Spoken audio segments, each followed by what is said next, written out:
informasi kita baru-baru ini ada sih, sudah mulai ada pertambangan ilegal, aktivitas-aktivitas itu di Betonggatu juga. Tapi kalau sekarang Bang, kayaknya udah lebih bebas. Bahkan di podcast kali ini pun kita berani mengatakan bahwa ada dugaan setoran untuk pihak penegak hukum. Karena udah ada duluan yang menyampaikan Bang, Dewan kita kan di provinsi. Ya. Jadi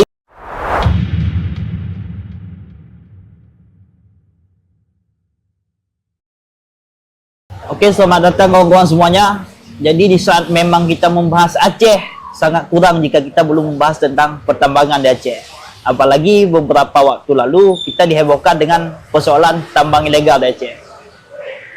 Dewan Provinsi mengatakan ada 1.000 beko yang tersebar di satu provinsi Aceh, di lebih tepatnya ke tambang ilegal. Dan gubernur juga merespon hal yang sama dengan menjawab bahwa diberikan waktu 2 minggu untuk semua beko itu turun dari lokasi hutan untuk memperbaiki suasana Aceh. Namun hal ini kan sampai saat ini mungkin belum ada tindakan yang jelas, baik itu dari segi pemerintahan, baik itu dari segi pihak keamanan. Maka untuk kita membahas lebih jauh, kebetulan malam ini kita ada kedatangan tamu yang sangat istimewa, Bang Yusmadi. Selamat datang Bang. Selamat datang Joni. Apalagi Bang Yusmadi hari ini selesai dari ini Bang, langsung pulang ke Banda Aceh nanti ya. Insya Allah, ya. Ini waktu yang memang sangat berharga bagi kita kawan-kawan semua. Oke Bang, mungkin sebelum memang kita lanjut ke pembahasan, kawan-kawan mungkin ingin kenal dulu Bang dengan Abang dan apa kesibukan Abang beberapa waktu ini Bang. Ya, terima kasih. Ya, saya Yusmadi Yusuf. Saat ini saya bertanggung jawab untuk LSM Aceh Wildland Forum, sebuah LSM lokal yang kita dirikan untuk menyelamatkan sekaligus juga mengelola, memanfaatkan habitat lahan basah secara berkelanjutan. Jadi kita mendorong aparatur pemerintah, stakeholder, dan juga sektor swasta agar memanfaatkan sumber daya alam yang ada di lahan basah itu secara berkelanjutan. Ya. Ya. Jadi itu mungkin kesibukan kami, dan kami saat ini juga mengadvokasi beberapa kelompok masyarakat terkait dengan isu tolak tambang.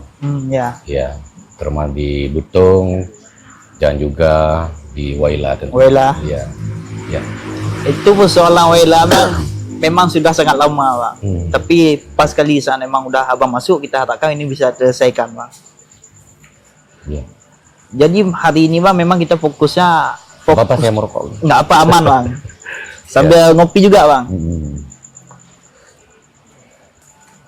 Ini khas kopi Sikam Bang, memang ada beda gaya kopinya. Tapi saya teh nggak apa ya. Teh aman Bang. Jadi Bang, persoalan tambang Aceh Barat cukup parah Bang. Ya. Dulunya mungkin kita masih agak was-was Bang saat memang kita mengatakan ada setoran untuk pihak penegak hukum. Tapi kalau sekarang Bang, kayaknya udah lebih bebas. Bahkan di podcast kali ini pun kita berani mengatakan bahwa ada dugaan setoran untuk pihak penegak hukum. Karena udah ada duluan yang menyampaikan Bang, Dewan kita kan di provinsi. Ya. Jadi dia buka jalan sehingga obrolan kita di warung kopi mungkin akan lebih terbuka atau expose ke depan. Mungkin dari Abang, gimana kondisi yang pandang terhadap pertambangan di Aceh Bang? Ya, ya. Ya, mungkin saya perlu mengatakan bahwa ini sebenarnya awal yang bagus ya, karena ada satu komitmen dari gubernur, kemudian diikuti oleh DPR Aceh, Ya. dan tentunya juga kita melihat dari Polda juga kemudian dia membentuk satu tim khusus yang untuk menangani hal tersebut, terutama di penertiban tambang-tambang ilegal. Cuman kita juga melihat kalau persoalan ini tidak segampang itu juga, karena pada satu sisi pemerintah, aparat penegak hukum perlu melakukan penertiban untuk menegakkan hukum, tapi pada sisi yang lain ada persoalan sosial dan ekonomi masyarakat di situ. Dan itu tentunya nggak gampang Juni ya untuk sepakat untuk menertibkan atau ya untuk melegalkan. Nah, kita juga melihat persoalan tambang rakyat ini yang diwacanakan oleh pemerintah Aceh untuk mengantisipasi bagaimana persoalan tambang ilegal ini bisa selesai dengan cara itu. Nah, itu juga sebenarnya perlu ada kajian lebih mendalam, terutama bagaimana dan itu juga perlu diatur dengan kanun juga, dan itu juga perlu ada beberapa uji publik, dan kita juga merasa perlu dilibatkan bagaimana sih sebenarnya ekonomi ekstraktif yang mengeruk sumber daya alam itu benar-benar untuk kepentingan masyarakat lokal. Artinya masyarakat lokal itu punya kepentingan yang sangat besar terhadap ekologi di daerahnya. Kalau itu mereka akan serakah terhadap itu, artinya mereka sendiri yang akan merasakan dampak bencana yang. Nah, jadi kita melihat memang dalam data saya itu ada beberapa area seperti di Tangsi, di Pidia, kemudian ada juga di Gunung Ujen, itu luar biasa di Aceh Jaya, kemudian di Aceh Barat kita lihat di Pantaur, di Pantai Cermen, dan ada banyak lagi kita lihat. Sementara di Butung juga, di Senagan Timur juga, di Blangpidi juga, lalu ada juga di Sawang, di Manggamat, jadi juga termasuk di Pame di Aceh Tengah itu. Jadi sebenarnya itu bukan tugas mudah ya bagi pemerintah, tetapi juga kita berharap pemerintah jangan sekedar show of force, artinya jangan sekedar basa-basi terhadap kebijakan ini dan ingin mendapatkan kepentingan baik itu penjaraan ataupun kepentingan ekonomi atau politik di balik itu. Jadi kita melihat itu harus ada penyelesaian secara komprehensif. Jadi itu memang bukan langkah main-main. Setelah gubernur mewacanakan itu harus ditindaklanjut. Gitu. Karena itu kan mempertaruhkan juga nama gubernur. Kan? Jadi 5 tahun ke depan ini gubernur harus diuji, mampu dia tidak. Dengan pernyataannya, dengan komitmennya itu untuk menertibkan tambang ilegal, kemudian dia melegalkan tambang-tambang rakyat yang dianggap potensial, dan bagaimana dia bisa menjamin kesejahteraan untuk masyarakat lokal. Karena emang yang kita lihat hari ini Bang, bahwa nama gubernur kita itu emang lagi melesat tinggi ya.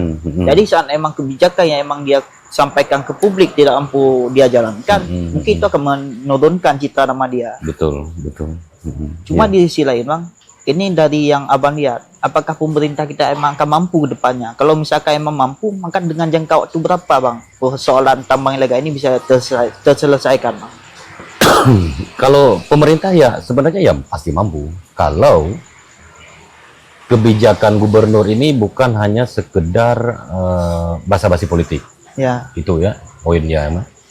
Kalau aparatur yang di bawahnya itu mau follow up, mau menindaklanjuti apa yang diinstruksikan oleh gubernur, termasuk bagaimana stakeholder dari aparat penegak hukum juga mau proaktif untuk itu. Karena kita juga paham bagaimana polemiknya, bagaimana pada satu sisi mereka juga ingin menegakkan hukum, tapi ketika mereka melakukan penertiban ada perlawanan dari masyarakat. Dan itu tentu nggak bisa aparat penegak hukum itu bisa bekerja sendiri. Artinya di sini kuncinya adalah pemerintah Aceh, eksekutif yang memegang kendali di sini untuk itu. Saya pikir itu Juni. Karena termasuk di Aceh Barat Bang. Jadi penolakan itu juga muncul di Aceh Barat Bang, bahwa masyarakat hari ini mereka untuk membiayai anaknya pendidikan, membiayai anaknya kebutuhan keluarga dan sebagainya, itu emang hari ini udah berketergantungan ke tambang Bang. Jadi saat memang itu ditutup total, maka itu akan melahirkan kondisi ekonomi yang kurang stabil bagi masyarakat yang ini Bang. Betul, sepakat sekali itu. Dan itu gimana upaya mungkin yang Abang lihat hari ini Bang? Apakah dari segi pemerintahan ataupun dari upaya kita untuk menyadarkan masyarakat Bang? Nah, pertama mungkin pemerintah perlu segera ya membentuk regulasi, dan regulasi itu disosialisasikan sampai ke tingkat tapak, artinya ke tingkat masyarakat paling bawah. Yang kemudian bagaimana pemerintah daerah itu juga menyambut secara positif. Setahu informasi yang kami tahu, pemerintah kabupaten, kota itu kan sudah mengajukan ya wilayah tambang rakyat, yang mana WTR ini yang berpotensi untuk dilegalkan sebagai kanun. Nah itu menjadi PR-nya pemerintah di tingkat provinsi dan juga di pemerintah di tingkat kabupaten, saya pikir.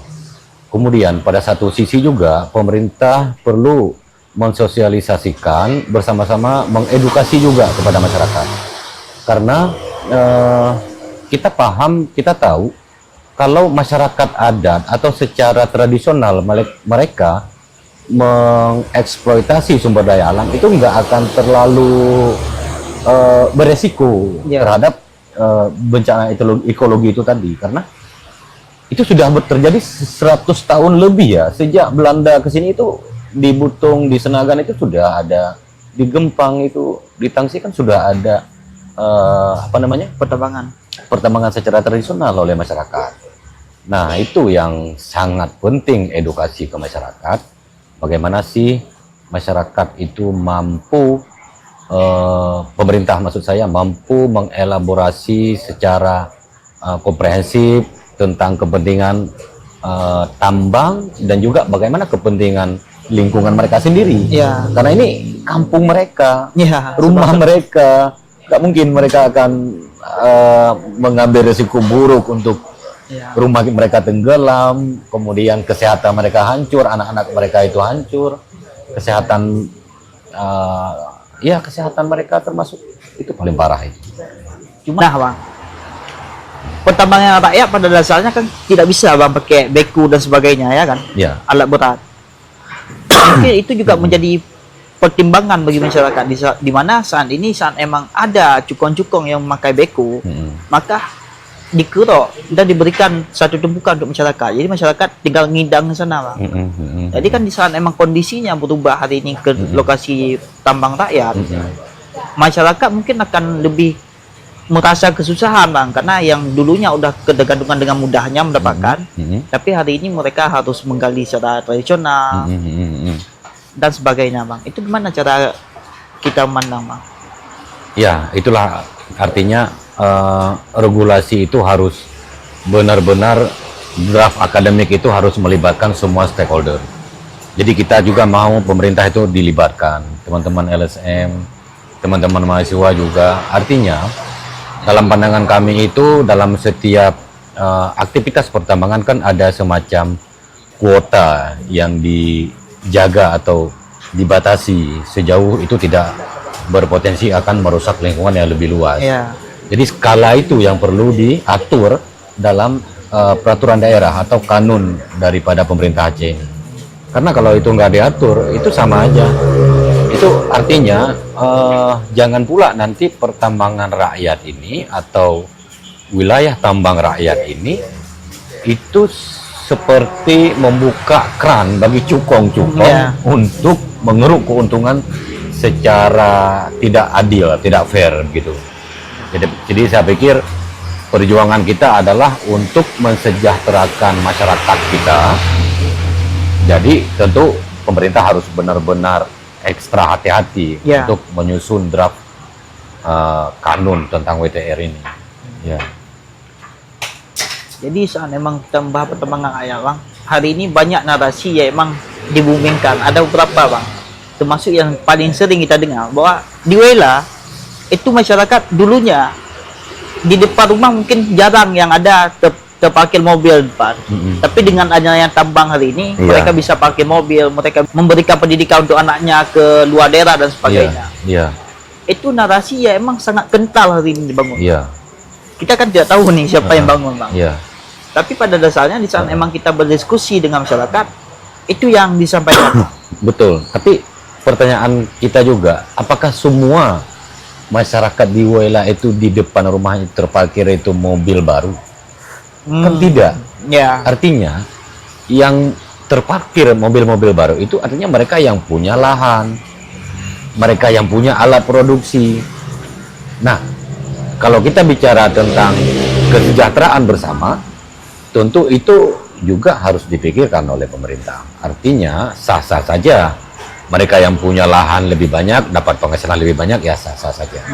Artinya kembali lagi ke aturan kanon itu, bagaimana mereka mengatur dalam regulasi itu, mereka mengatur batasan kuota yang bisa dikeruk dari satu bentang alam itu. Misalnya dia punya areal konsesinya 10 hektar, itu kedalamannya berapa, kemudian kuotanya berapa dia bisa mengeruk, kemudian tanggung jawab reklamasinya bagaimana, kemudian setelah reklamasi itu juga apakah perlu ada semacam restorasi kembali, dan juga penggunaan alat-alat kimia seperti merkuri yang memang harus benar-benar dibatasi. Jadi saya pikir itu nggak segampang itu ya, karena ini kan bablas ini. Yang terjadi hari ini kan suka-suka aja. Mereka yang punya modal bisa mengerjakan apapun, dan mereka bisa mencari backing siapapun, ya kan? Kan itu yang terjadi. Itu sudah jadi rahasia umum. Benar. Saya pikir itu Juni. Satu hal biasanya Bang, yang memang menjadi dasar gerakan masyarakat. Di saat memang tambang rakyat itu akan dibangun, ada setoran pajak Bang kan? Dan ada berbagai regulasi yang mungkin memberatkan bagi masyarakat. Itu yang ditakutkan. Di satu sisi kita melihat hari ini ada perusahaan tambang emas, itu terkadang gaya konsep mereka bekerja itu sama seperti legal, cuma bedanya mereka udah diberikan izin atau IUP oleh bupati. Jadi saat emang kita membahas nasib masyarakat ini, poin yang paling banyak komentarnya pasti satu Bang, untuk apa tanah Aceh ini? Apakah untuk kita berikan ke orang luar, dikerjakan oleh orang luar, dan sedangkan kita cuma menjadi penonton hari ini? Nah, itu narasi yang emang sangat kuat juga Bang. Itulah yang terjadi di industri atau investasi terkait dengan ekstraksi sumber daya alam. Karena bagaimanapun keadilan sosial itu pasti ada gap ya. Pasti. Dan itu dimulai dari kesenjangan. Kita bisa melihat kenapa misalnya di Woyla itu anak-anak, ibu-ibu itu kemudian melempar batu ke kapal yang didominasi oleh pekerja asing. Itu kan karena ada rasa kesenjangan. Itu kan nggak diprovokasi oleh siapapun. Nggak ada provokasi dari teman-teman LSM atau siapapun, itu nggak ada. Itu kan secara reaksi alami kan yang terjadi. Alami, karena mereka, yang kita lihat, mereka di darat tidak bisa melakukan apa-apa, tetapi pekerja asing dengan kapal besar itu bebas mengeruk begitu. Dan beberapa komplain mereka juga terkait dengan sedimentasi, terkait dengan faktor abrasi yang terjadi akibat kerukan itu juga kan nggak digubris. Benar. Dan itu saya pikir bom waktu ya. Tuh, ini Aceh, ya kan? Apapun bisa terjadi dengan kita punya latar belakang riwayat konflik yang sangat kental. Itu benar Bang. Betul. Saya pikir itu soal kesenjangan itu, makanya bagaimana ekonomi ekstraktif itu benar-benar diselektif. Jangan sembarangan misalnya untuk memberikan sebebasnya itu areal konsesi misalnya yang di Woyla itu sampai 3.250. Meliputi area perkampungan, meliputi areal juga daerah aliran sungai, dan tentu itu adalah kawasan strategis nasional untuk kawasan daerah aliran nasional. sungai Woyla. Tentu itu harus, saya pikir faktor itu harus diperhatikan betul. Itu benar Bang. Cuma kan dari hari ini yang kita melihat dari pemerintah Aceh Barat sendiri itu sudah mengeluarkan ultimatum Bang, termasuk untuk perusahaan tersebut untuk dihentikan sementara. Tapi pada dasarnya hari ini yang kita lihat di lapangan, sampai hari ini perusahaannya belum berhenti Bang.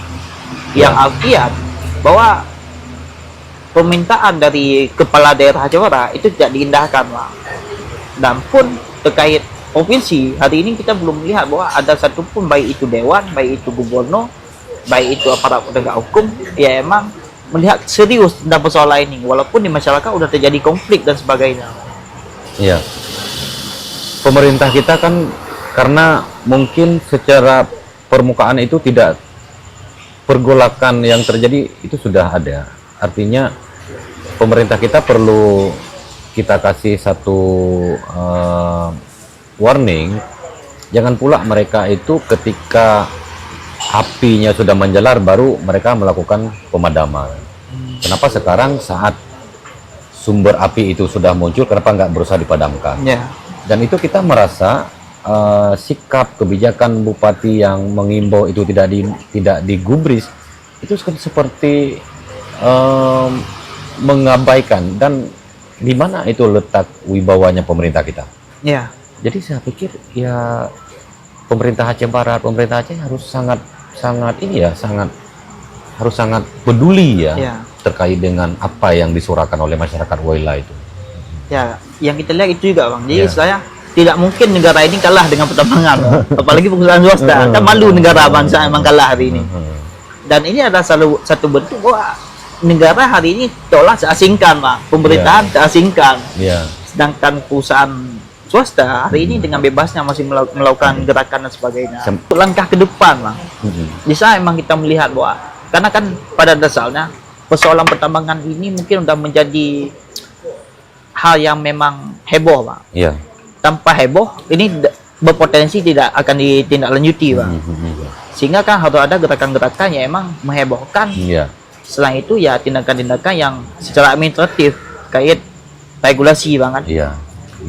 Jadi kalau misalkan dari Abang gimana langkah untuk selanjutnya, Bang? Saya sepakat dengan Joni dan teman-teman Wangsa, teman-teman aliansi peduli Kurung Waila itu, no viral itu no justice.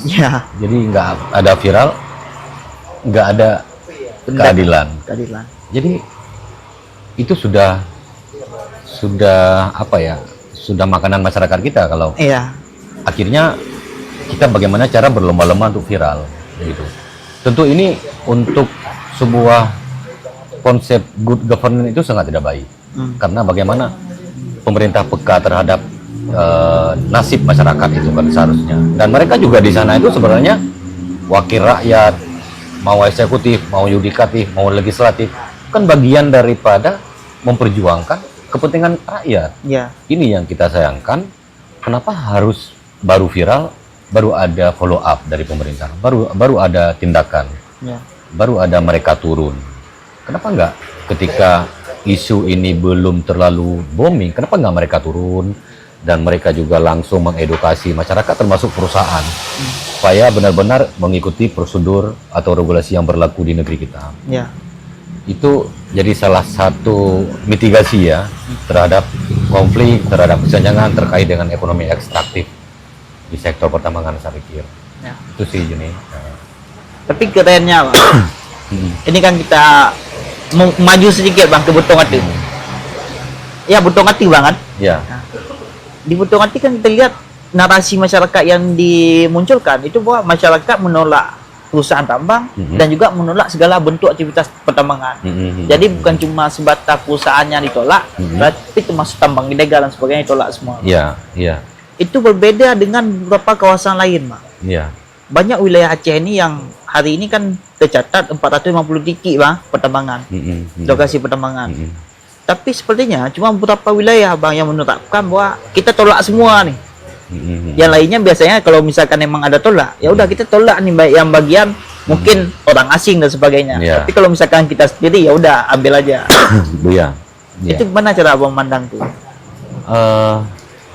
Butong itu memang sedikit berbeda karena mereka itu masih bisa hidup dan merasa nyaman dan sejahtera dengan komoditi pertanian, terutama seperti kemiri, kopi, padi, jenis-jenis pertanian yang ada di Butong Ati dengan lembah yang subur ya. Dan juga di situ ada satu ulama karismatik yang memang dengan dengan ideologi yang kuat, mereka itu ingin mempertahankan ruang hidup mereka dan mereka ingin hidup secara tradisional. Itu yang patut kita acung jempol. Namun informasi kita baru-baru ini sudah mulai ada pertambangan ilegal, aktivitas-aktivitas itu di Butong Ati juga. Jadi itu yang mungkin itu sangat kita sayangkan ya, melihat dengan sumber daya alam yang begitu eksotik, hutan hujannya yang masih begitu asri. Ya, kalau Butung Atu aja yang begitu daerah dengan pedalaman itu sudah mulai digerus. Kita nggak tahu mau mengatakan apa gitu ya, karena itu semacam benteng terakhir daripada hutan hujan, sungai yang bagus. Kalau itu sudah mulai dirambah, ya artinya tidak ada lagi ya di titik spot manapun di hutan dan lahan-lahan di Aceh ini, sungai-sungai di Aceh yang tidak ada pertambangan ilegal. Pada dasarnya Bang, tambang kan tidak bisa berkelanjutan Bang. Iya. Tapi kan ada hal-hal lain yang lebih berkelanjutan seperti misalkan wisata dan sebagainya. Aceh Barat hari ini punya Bang lokasi-lokasi. Nagan juga punya lokasi-lokasi yang emang cocok mungkin dijadikan sebagai lokasi wisata Bang. Kenapa pemerintah kita tidak lebih fokus ke sana Bang? Dibandingkan hari ini lebih fokus ke ekonomi yang tidak berkelanjutan. Betul sekali. Sebenarnya sumber daya alam itu bisa dijadikan sebagai ekonomi kreatif. Ya. Salah satunya di ekowisata itu. Dan itu hal yang paling kita tidak rugi terhadap lingkungan. Kita modal hanya sekali aja, kemudian kita akan mengeruk keuntungan sebanyak-banyaknya. Kemudian terjadi juga multiplier effect kepada masyarakat lokal. Dan itu yang sebenarnya pengembangan sektor ekonomi Aceh itu di situ sebenarnya. Kalau pengembangan di ekstraksi ekonomi, itu malah yang diuntungkan tuh orang-orang luar. Yakin saya itu, John. Ya. Karena itu tidak akan berdampak lebih banyak selain daripada kerusakan, menghilangkan tata ruang, kehilangan cara tradisional hidup mereka. Nggak ada yang lebih gila kerugian yang kita terima itu dari itu. Sementara keuntungan yang kita dapatkan itu nggak sebanding dengan kerugian yang kita terima. Ya. Itu sebenarnya kenapa pemerintah kita nggak mengembangkan di sektor ekonomi kreatif. Ada banyak sebenarnya ini di sistem digitalisasi, bagaimana kita membangun ekonomi kreatif sebenarnya cukup banyak peluangnya di situ. Nah, ini yang nggak dilakukan karena mereka melihat menyota krownya sehingga akan jadi copengnya, ya kan? Dan kita nggak perlu rugi. Ada orang-orang kaya, ada cukong-cukong yang mau bekerja. Itu salah satu kesalahan pemerintahan juga Bang. Pasti itu. Karena emang kita melihat ekonomi kreatif, harusnya kita punya potensi yang lebih hari ini Bang. Betul. Apalagi kan Menteri Ekonomi Kreatif dari Aceh Bang. Dari Aceh, rugi kan? Iya. Rugi kali. Iya. Setidaknya untuk bukan melobi lah kita sampaikan Bang. Setidaknya untuk mengajukan lebih mudah untuk dia lirik itu akan lebih mudah Bang. Betul. Kalau sekarang kan semuanya fokus ke tambang Bang. Atau memang Aceh ini emang mau dijadikan lokasi tambang Bang? Memang potensi tambang kita luar biasa. Mulai dari emas, biji besi, tembaga, boksit, bahkan nikel kita punya. Ada di Aceh Bang? Ada. Dan sebenarnya kesiapan sumber daya manusia kita juga nggak sia-sia kali. Ketika itu dilakukan, yang diuntungkan juga bukan anak-anak sarjana-sarjana Aceh. Ya, sepakat Bang. Itu yang menjadi semacam kerugian luar biasa bagi kita. Ya, istilahnya gini Bang. Investasinya udah masuk, tapi dengan kapasitas SDM yang tidak bisa belum mumpuni, ya kedepannya kan bukan orang Aceh yang akan masuk kerja, walaupun pada dasar moratorium aja misalnya 10, 20 tahun atau 30 tahun lagi setelah sumber daya kita terasa cukup untuk itu. Ya. Ya kan? Ya benar Mas. Gas pun mau dibuka juga Bang. Dibuka lapangan pekerjaan 150 orang, yang masuknya anak Aceh cuma 20 orang. Itu pun sebagai sapam di ujungnya Bang. Kasihan kan? Ya. Nggak adil, nggak sebanding gitu. Dengan hasil yang didapatkan ya Bang, sebanding. Betul. Bahkan banyak perusahaan tambang di Aceh Barat hari ini Bang. Sebelumnya kan 80% itu waktu pertama kali dibuka hampir rata-ratanya anak Aceh Barat semua. Seiring berjalannya waktu itu udah kebalik Bang. Hari ini mungkin ada 40% dalam satu perusahaan yang anak Aceh Barat. Dan itu juga menjadi polemik bagi kita semua Bang, apalagi terutama Aceh Barat Bang. Aceh Barat kan hari ini emang dikenal dengan kondisi tambang yang sangat signifikan Bang. Mungkin kalau dari Abang Bang, kita Aceh akan siap untuk menuju ke investasi pertambangan itu dalam jangka waktu berapa tahun Bang, jika misalkan memang Aceh fokus? Saya pikir yang paling penting dari sekarang itu adalah mendidik generasi Aceh, menyekolahkan mereka, ke luar negeri sejauh mungkin, kemudian pulang, belajar, kemudian baru diaplikasikan. Bisa sampai 30 tahun ke depan, sampai kita benar-benar siap itu. Kenapa nggak dari sekarang? Kalau menurut saya, menurut kami itu lebih bagus pemerintah Aceh memberlakukan moratorium aja. Jeda total untuk industri ekstraktif ekonomi, terutama di sektor pertambangan. Jeda, karena kita nggak ada untung apapun dari situ. Ya. Bayangkan tuh. Cuman kalau bicara tentang kepentingan sesaat untuk 5 tahun menjabat, saya dapat apa, saya untungnya apa, benefit apa, profit apa, income saya bagaimana, ya itu lain lagi. Ya. Itu artinya nggak bicara tentang kepentingan Aceh secara masa depan. Ya. Kalau bicara untuk perlu dia aja ya sudah. Itu Ya kan? itu bukan bicara kecehan mah. Ya. Cuma emang pada dasarnya kan pemimpin kita emang kebanyakan seperti itu, Bang. Jadi saat emang pemimpin berganti, maka arahnya pun berganti. Makanya mungkin itu ke depan di 2029 kita bisa mikir lagi itu, Jun. Ya. Apa kriteria pemimpin yang bisa dipilih? Ya kan? Ya. Karena kalau mereka nggak pro kepada kesejahteraan itu secara konsep, itu sama aja. Board set itu saya pikir itu omong kosong. Karena yang diuntungkan, dia nggak kaya bisa jadi, tapi orang-orang di sekelilingnya yang dikayakan, atau cukong-cukong yang diperkaya dengan kebijakannya yang goblok, yang tolol itu. Bisa aja itu tentunya. Ya benar. Tapi kalau misalkan emang yang abang lihat hari ini ke gubernur kita, Malim, itu gimana, Bang? Optimis? Ya, pada satu sisi kita udah melihat ada terobosan baru ya, dari sebelum-sebelumnya ya. Nah, kembali lagi ke gubernurnya sendiri, apakah terobosan ini hanya sebagai wacana saja untuk mendongkrak popularitas dia, atau dia benar-benar ingin membangun konsep yang benar-benar kesejahteraan untuk seluruh masyarakat Aceh? Jadi itu kalau dia benar begitu, itu harus dilibatkan semua pihak. Jangan orang-orang di lingkarannya saja, jangan orang-orang partai saja, libatkan semua. Kita teman-teman dari LSM itu dilibatkan totalitas. Ya. Kita akan totalitas di situ. Ini kita melihat itu seperti jalan sendiri, pemerintah jalan sendiri, teman-teman LSM jalan sendiri, masyarakat jalan sendiri. Itu sepertinya itu sia-sia ya. Cuma kan sedikit berbahaya juga, Bang, kalau misalkan memang kawan-kawan LSM, kawan-kawan gerakan dan sebagainya itu gabung semua, dilibatkan semua ke dalam pemerintahan. Takutnya nanti kan ada intervensi, Bang. Dalam artian, setiap kebijakan yang mau diambil, apalagi terkait dengan penyusunan kanun tambang rakyat, itu harus dilibatkan. Supaya apa? Supaya pemerintah punya sudut pandang dari lingkungannya yang mereka itu tidak punya di situ mungkin.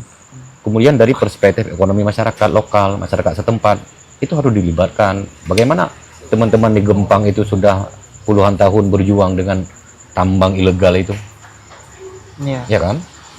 Jadi itu harus dilibatkan, harus ada win-win solusi dari itu. Nah, kemudian sektor-sektor swasta, bagaimana mereka dapat profit tanpa menghancurkan lingkungan, itu juga bisa harus dilibatkan juga. Artinya semua pihak ya harus dilibatkan. Kalau mau kebijakan itu benar-benar akan berdampak pada semua elemen itu tadi. Ya.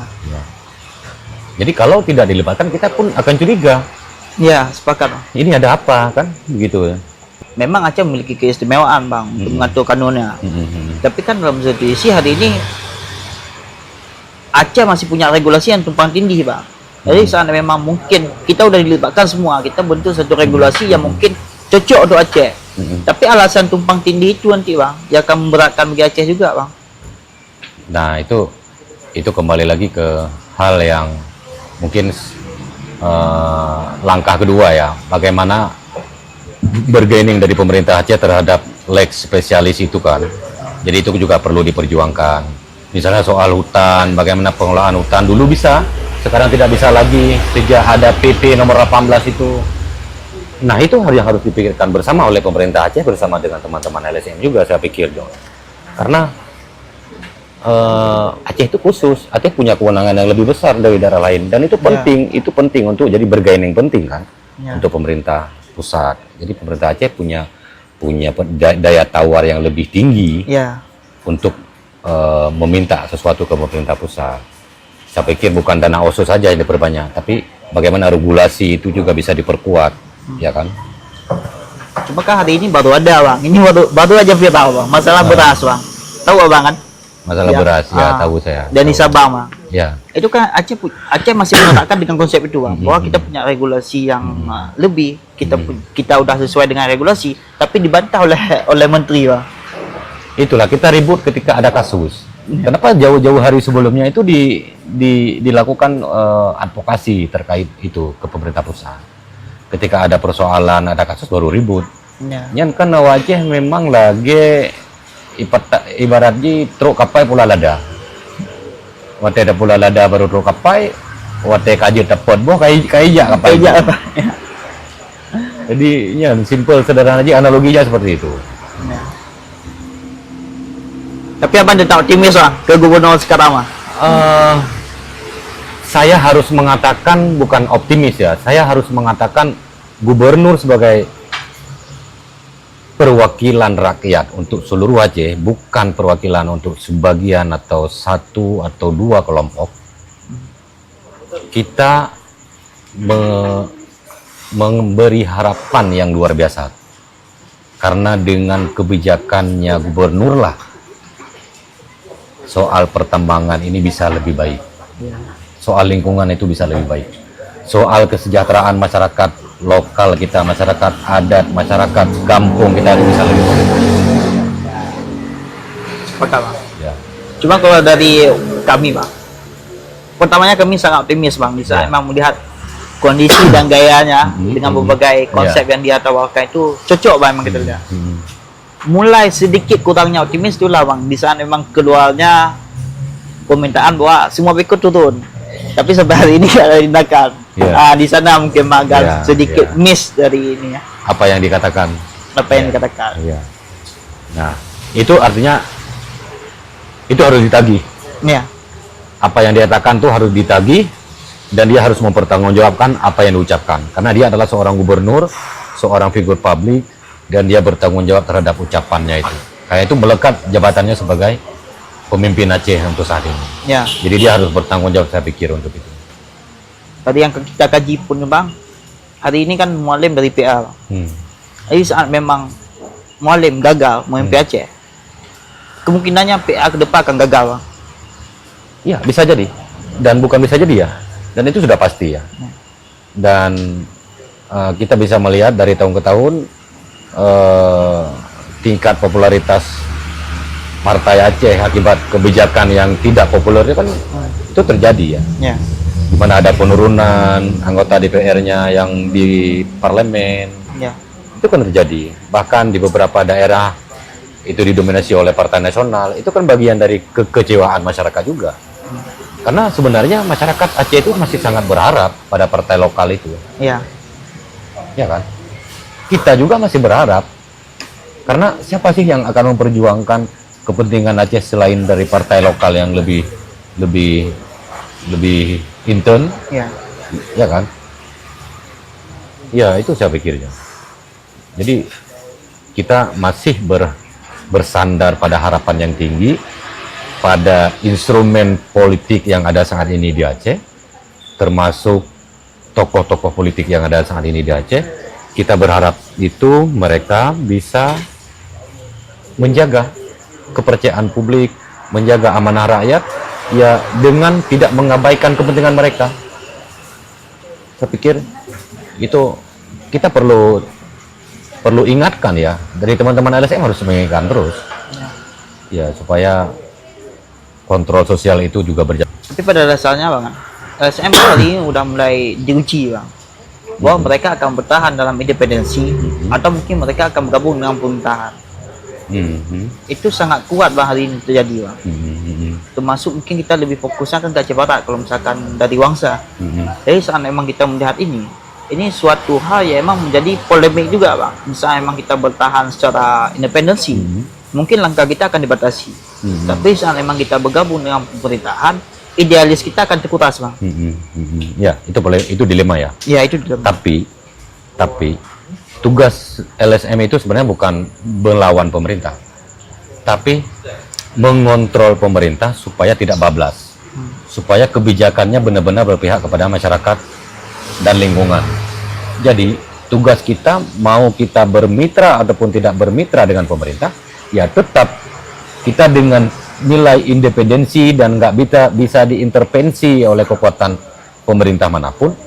Itu justru idealisme kita yang tumbuh, berkembang, dan bertahan untuk kepentingan pemerintah juga.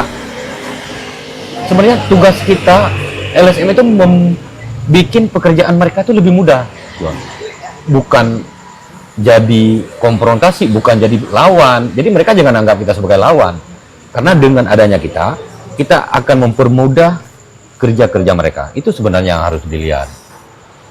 Jadi agak lucu ya kalau mereka melihat, wah ini lawan, ini itu. Ya, Ya kan? benar. Ya itu, pemerintah itu harus buka diri sedikit. Benar nggak?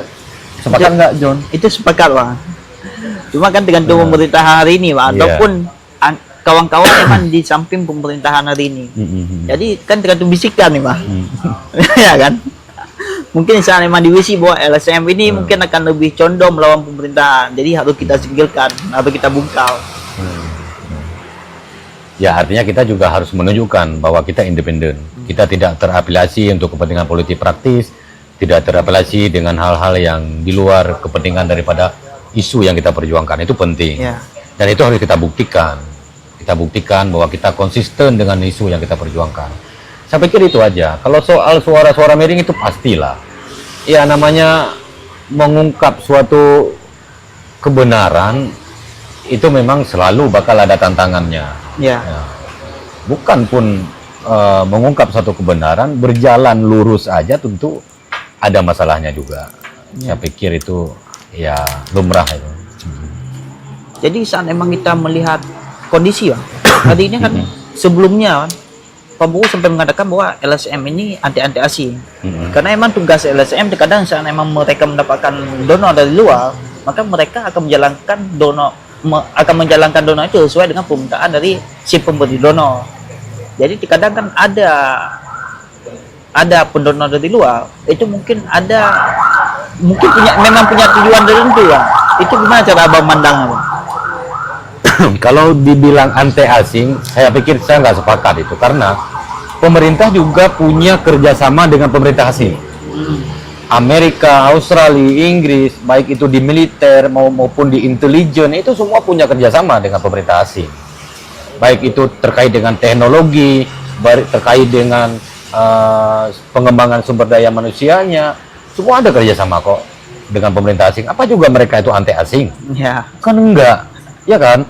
Toh begini, ada orang di sana mau membantu lingkungan kita lebih baik, mau di Eropa, mau di Amerika, dan teman-teman di sini itu menerima. Tentu di sini juga mereka punya satu statuta ya, artinya mereka tidak terikat dengan mau bantuan hibah, mau bantuan kemitraan segala macam. Tentu mereka tidak memiliki keterikatan yang berlebihan. Tentu kita juga bisa melihat ideologi mereka juga tidak berlawanan dengan ideologinya pemerintah. Ya. Jadi apa yang jadi kekhawatiran itu? Saya pikir saya nggak sepakat lah soal itu. Mungkin sedikit, Bang, tentang Abang, Bang. Dari tadi emang seharusnya aku tanyakan di awal, Bang. Emang penasaran, Bang. Kenapa? Abang kan udah lama, Bang, mengadvokasikan lingkungan dan sebagainya. Jadi apa tantangan paling berat yang Abang dapatkan hari ini? Tantangan terberat? Mungkin ada ancaman, Bang, kan? Di era keterbukaan ini saya pikir ancaman bukan sesuatu yang terlalu dikhawatirkan ya, karena orang mau doxing, mau apapun itu di digital itu dengan mudah. Jadi keamanan digital di daerah, di negeri kita juga tidak aman-aman kali begitu kan. Dengan mudahnya orang sekarang tahu di mana kita tinggal, tahu di mana kita tidur, tahu apa hasil belanja kita, tahu semua. Jadi saya pikir di era keterbukaan ini soal itu sudah biasa ya. Artinya ya kita harus mengatakan apa adanya secara terbuka dan open mind, bagaimana kita menerima perbedaan, menerima ke prinsip masing-masing sejauh itu tidak merugikan kita sendiri dan juga kelompok-kelompok yang kita advokasi, yang kita perjuangkan. Kalau ditanya soal ancaman atau mungkin ya semacam tekanan begitu, itu tentulah ada. Bagaimana tekanan-tekanan yang kita terima itu baik dari masyarakat juga, dari aparatur juga, ya kan?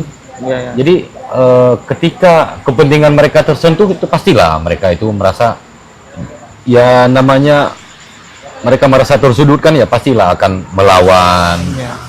Tetapi kembali lagi pada niatan kita tadi. Kita memulai itu dengan itikat baik, bukan tujuan untuk menghancurkan dia, tidak juga membunuh karakter dia. Yang kita perjuangkan ini untuk kepentingan bersama. Misalnya saya mau mengatakan di Rawatripa itu ada 2 perusahaan, itu udah lama itu dikampanyekan hitam oleh teman-teman media maupun NGO ya. Ya. Tapi kalau mereka mau lebih terbuka, sebenarnya mereka sedikit aja mundur, kemudian cari win-win solusi, pastilah citra mereka akan lebih baik, produk mereka akan dapat sertifikat berkelanjutan, perusahaan mereka akan lebih dianggap lebih peduli terhadap lingkungan. Itu kepentingan kan untuk mereka juga. Ya. Kenapa sih mereka ngotot?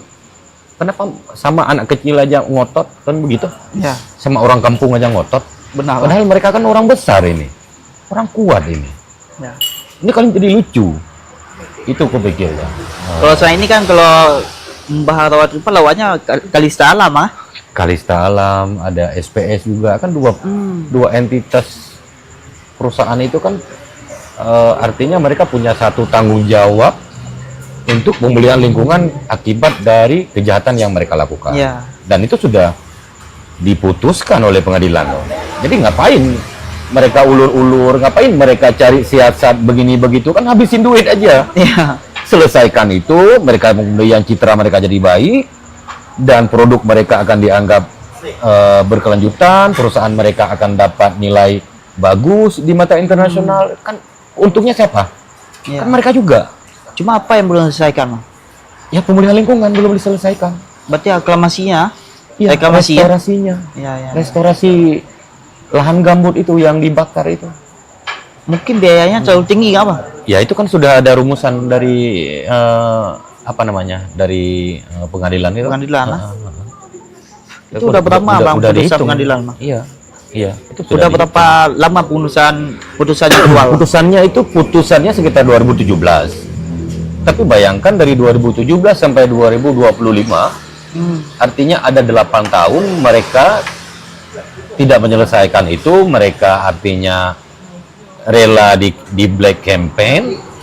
Ya. Mereka mau membayar pengacara lawyer mahal untuk menyiasati itu, ya kan? Jadi saya pikir kenapa sih nggak cari win-win solusi aja? Iya. Yang untung juga mereka. Benar, Pak. Masyarakat untung, mereka untung, lingkungannya untung, ya kan? Ini dua kunci orang utan di Rawatripa itu udah nggak tahu kita mau bilang gimana. Ya. Saya pikir udah mulai nggak ada lagi. Mungkin ada 1-2 yang tersisa, dan mereka nggak tahu karena rantai siklus makanannya sudah terputus kan. Ya. Jadi tujuan aku tanya kayak itu tadi bang, karena kan kita banyak anak-anak muda bang yang hari ini memang fokus ke media sosial. Jadi hari ini anak muda terkadang takut untuk menyuarakan bang, padahal dia udah tahu di sampingnya ada kerusakan lingkungan. Dia sadar, tapi untuk dia melakukan gerakan kan belum berani, karena dengan apa dia takutkan ada ancaman dan sebagainya. Itu yang tujuan aku tanyakan ke abang. Jadi istilahnya kita ingin abang berikan penyadaran sedikit ke kawan-kawan mungkin yang nonton nanti ke depan, bahwa kita sebagai anak muda hari ini punya tanggung jawab, dan kita hari ini harus sama-sama peduli bang untuk melakukan gerakan-gerakan walaupun itu kecil bang. Betul. Jadi di era kita keterbukaan soal media sosial, kita punya kekuatan hukum sebenarnya. Undang-undang KIP, keterbukaan informasi publik. Ya. Sejauh informasi yang kita sampaikan adalah bersifat publik, bukan bersifat rahasia untuk menjaga kepentingan negara, ya itu bisa bebas kita publikasi, tetapi harus diingat yang kita publikasi adalah data dan fakta. Ya. Mereka tidak boleh mempublikasi klaim, opini, analisis, pendapat mereka, apalagi ya pendapat orang lain. Jadi itu yang jadi bias. Yang jadi bias itu kemudian mereka nggak bisa mempertanggungjawabkannya secara hukum. Itu yang kita khawatirkan juga. Yeah. Mereka akan terjerat dengan undang-undang ITE. Yeah. Itu kan ranjau yang paling berbahaya ya bagi speak up di media sosial kan itu. Ya. Cuman kalau mereka berbicara atas nama data dan fakta, apa masalahnya? Kalau dia nggak sepakat, coba kasih data pembanding, ya kan? Ya. Kalau dia nggak sepakat, coba rekam fakta yang sebenarnya, fakta yang sebanding dengan itu. Kalau memang orang itu merasa nggak sepakat dengan itu. Ya. Artinya kita tidak merekayasa fakta, kita mengatakan apa adanya sesuai dengan peristiwa yang terjadi, dan juga kita memakai data otentik ataupun data primer maupun data sekunder. Ya. Ya sudah, kalau memang itu data hasil apalagi data itu milik pemerintah, Ya. why not? Apa yang ditakutkan? Cuma itu banyak harus kita berikan mungkin sedikit literasi untuk kawan-kawan. Ya, saya sepakat itu. Artinya teman-teman di pegiat media sosial nggak perlu takut untuk itu. Speak up aja sejauh mereka itu punya data dan fakta yang benar. Setidaknya di saat mereka mungkin kurang untuk berani speak up, bantu kawan-kawan yang emang udah mulai speak up. Betul. Ya bang kan? Betul. Ya. Karena kan tanpa ada bantuan dari publik, kasus yang emang kita angkat kadang stuck juga bang. Betul. Itu cocok bang dengan Cocok, konsep yang abang sampaikan, jurnalisme warga bang kan? Citizen journalism. Ya, itu salah satu, dan saya juga sudah bikin buku panduannya untuk itu. Oh, buku panduan bang? Iya, bagaimana mereka bisa menulis, mereka bisa speak up di media sosial ataupun di media alternatif, media platform media warga, tanpa mereka harus khawatir terjerat undang-undang ITE. Iya. Artinya ada clue-clue di situ yang harus dipenuhi, ada kaidah-kaidah, dan itu harus diikuti supaya supaya kita tidak bermasalah dengan, karena konsekuensi hukum itu ada di penulis atau produser dari konten itu kan, kalau di media sosial. Berarti untuk kawan-kawan kalau misalkan emang ingin mendapatkan buku itu gimana Pak? Boleh, nanti saya kasih ke Joni. Oh bisa. Bisa kasih ke teman-teman dulu. Kalau memang mau. Ada dalam bentuk softnya nanti. Berarti emang bukan abang jual, memang nggak dijual. Oh memang nggak dijual. Nggak dijual. Berarti emang tujuannya untuk menyadarkan Ya, untuk komunitas-komunitas kita yang memang berjuang untuk speak up terhadap kepentingan-kepentingan mereka. Ya. Berarti bisa kita publis bang. Nanti kita bisa banget. Iya. Itu pas kali bang, karena emang banyak kawan-kawan mahasiswa kadang itu yang menjadi pertanyaan yang berulang kali disampaikan kita bang. Saat emang ada upaya yang abang berikan, apalagi hari ini akses yang gratis, itu akan lebih mempermudah kawan-kawan ke depannya bang. Mungkin sedikit bang untuk kondisi di Banda Aceh bang. Kawan-kawan di Banda Aceh bagaimana bang untuk gerakan-gerakan hari ini bang? Kita tidak jauh beda ya. Mungkin Banda Aceh, Melabu, Aceh Barat itu kita nyari sama ya. Artinya isu yang kita kawal, isu yang kita lihat itu juga sama. Jadi mungkin teman-teman di Banda Aceh punya jejaring di tingkat provinsi yang lebih kuat, dan tentu juga teman-teman di daerah juga perlu membangun jejaring dengan teman-teman yang di Banda Aceh. Ya. Termasuk dengan teman-teman jurnalis dari Aliansi Jurnalis Independen di Banda Aceh. Ya dengan teman-teman LSM, Walhi Aceh juga.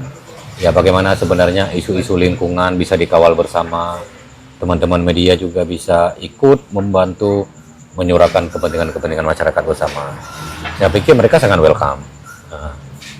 Karena emang di sana emang kawan-kawan di daerah hari ini untuk mengangkat isu ke provinsi tanpa ada dukungan kawan-kawan di provinsi mungkin agak susah. Betul. Tapi saat emang kita bersama mungkin semua masalah bisa terselesaikan. Ya. Ada rencana bang untuk angkat beberapa isu lain yang ada di wilayah kita hari ini bang? Selain Kumela bang? Kalau kami lebih melihat ke habitat wetland ya. Habitat wetland di Aceh itu nggak baik-baik saja. Hutan mangrove terus dideforestasi, dialihkan jadi sawit. Hutan gambut dialihkan jadi sawit. Kemudian sungai-sungai kita dicemari oleh pertambangan. Kemudian danau-danau kita dicemari oleh ataupun penggunaan alat-alat tangkap yang tidak ramah lingkungan. Laut-laut kita itu banyak terjadi dengan illegal fishing. Saya pikir ada banyak persoalan di situ yang kita tidak bakalan sanggup itu kalau enggak melalui kolaborasi bersama itu. Iya. Kalau di Aceh Barat bang ada satu lagi bang. Itu masalah pencemaran sungai bang dengan batu bara. Abang pasti tahu bang. Tahu. Itu gimana bang? Saya belum pernah menyentuh isu itu, tapi saya lihat memang konfliknya udah sangat berlarut dan itu melibatkan pemerintah daerah di sini. Dan saya pikir itu teman-teman di sini perlu lebih proaktif lah untuk itu. Ya. Mungkin teman-teman yang paling paham tentang situasinya ya. Kalau misalnya kami nggak punya teman-teman di sini juga kami nggak tahu apa-apa. Ya. Karena emang udah beberapa kali bang di-up ke provinsi. Iya. Tapi sampai hari ini memang isunya naik bang. Itu pasti akan naik. Tapi sampai saat ini belum ada penindakan yang lebih jelas, lebih konkret lah. Uji lab udah dan sebagainya udah. Tapi hari ini masih belum ada perusahaan yang mengaku bahwa itu miliknya, Pak. Ya itulah tingkat bupati aja berani dilawan. Iya. Ya kan? Ini bupati di sini mungkin pesan kami dari teman-teman selamatkan lahan dan hutan Aceh ini. Kami bentuk koalisi namanya Koalisi Selamatkan Lahan dan Hutan Aceh. Kami punya pesan mungkin. Pemerintah harus lebih menunjukkan taringnya supaya yang pertama kita berwibawa, yang kemudian harapan dan kepentingan rakyat itu tidak terabaikan. Karena sungguh kasihan kita hanya menjabat hanya sementara waktu, sementara perusahaan-perusahaan itu mengeksploitasi sepanjang waktu. Ya. Dan kerugian masyarakat itu bakalan sepanjang waktu juga. Lebih banyak kerugian bahkan ketika perusahaan itu berhenti mengeksploitasi, kerugian kita itu belum berhenti. Jadi ini nggak main-main sebenarnya. Pemerintah harus tunjukkan taringnya itu dengan daya apapun. Ya. Jadi saya emang pemerintah diam ya masyarakat tidak tahu buat apa hari ini, Bang. Betul, John. Itu benar, Bang. Apalagi kan sampai kasusnya dilaporkan Bupati, Bang, kalau Jawa Barat. Itu sangat miris memang kita lihat, Bang. Mungkin kita lanjut sedikit, Bang. Boleh? Untuk harapan Abang ke depannya, Bang. Saya lucu ya kalau ditanya harapan, karena kita mau berharap sama siapa sebenarnya. Karena kita berharap sama hanya satu yang bisa membolak-balik hati manusia, itu Allah Ta'ala. Ya. Jadi Sang Penciptalah yang kita bisa berharap supaya bisa meneguhkan hati pemimpin kita yang baik ataupun membalikkan hati pemimpin kita yang udah di jalan yang mungkin sedikit mereng. Ya. Itu mungkin John saya bisa bilang. Tapi kalau untuk berharap ke pemerintah hari ini masih kurang, Bang. Iya kan? Ya, kita berharap mereka konsisten untuk mendengar aja. Ya. Mendengar, kemudian mau sedikit aja memperhatikan kepentingan masyarakat di bawah itu. Oke, mungkin Bang, kalau untuk pesan untuk pemuda, Bang? Nah, pemuda harus speak up dong, karena kalau pemuda diam, siapa lagi ya kita bisa mengantungkan ini. Lagian ini lingkungan masa depan daerah ini sama siapa kalau bukan sama mereka? Ya. Jadi mereka nggak boleh takut, mereka nggak boleh diam kalau menurut saya. Kami aja yang udah nggak muda lagi ini, sebenarnya kan masih banyak anak muda yang harus bersuara keras kan. Ya. Tapi siap Bang kan kalau untuk kita bimbing kawan-kawan muda ataupun nanti kita backup kalau misalkan ada apa-apa. Harus, ya kan. Dan itu tanggung jawab kita kan. Ya. Untuk generasi ke depannya. Ya, benar. Ya. Oke, ada lagi Bang yang ingin sampaikan, Bang? Saya pikir begini, karena saya selalu mengulang-ulang hutan, lingkungan itu nggak butuh kita dia. Tapi manusia itu selalu butuh hutan. Jadi kalau kita mengabaikan hak-hak lingkungan, hak-hak alam, hak-hak masyarakat yang tradisional, adat yang menjaga kesinambungan alam itu, ya harusnya kita tidak punya masa depan. Ya. Karena hutan nggak perlu manusia, cuman manusianya perlu hutan. Nah, Ya. kita dikatain dalam. Ya. Oke, ini Bang, karena Oke. mengingat waktu juga, mungkin untuk yang lebih kita ekstrim pembahasannya mungkin nanti lewat waktu, Bang. Karena kita ada Siap. juga podcast yang namanya Siap. bongkar, Bang. Di Siap. sana emang kita fokus bongkar semuanya. Siap, siap hadir. Oke.